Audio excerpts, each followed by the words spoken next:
தேவனுடைய பார்வை வேறு, உலகத்தின் பார்வை வேறு.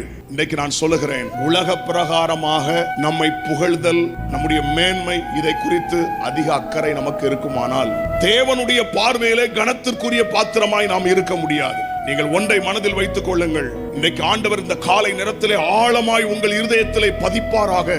நான் தேவனுடைய பார்வையில் ஒரு கனத்திற்குரிய பாத்திரமாய் இருக்க வேண்டும். எல்லாரும் என்ன ரொம்ப மதிக்கணும், என்ன ரொம்ப ஹானர் பண்ணணும் என்று ரொம்ப எதிர்பார்க்காதீங்க. நீங்க தேவனுடைய பார்வையில ஒரு கனத்திற்குரிய பாத்திரமா இருக்க மட்டும் பிரயாசப்படுங்க. மீதி ஆண்டவர் அதன் காலத்துல நேர்த்தியாய் செய்வார். ஒரு அங்கீகாரத்தை மனிதரிடத்தில் தேடாதிருங்கள், தேவன் உங்களுக்கு நல்ல அங்கீகாரம் தருவார். இந்த உலக மனிதர்கள் தோற்றத்தை வைத்து, அவர்கள் பின்னணியத்தை வைத்து, அவர்கள் பதவியை வைத்து, அவர்கள் வசதியை வைத்து கனப்படுத்துகிறது.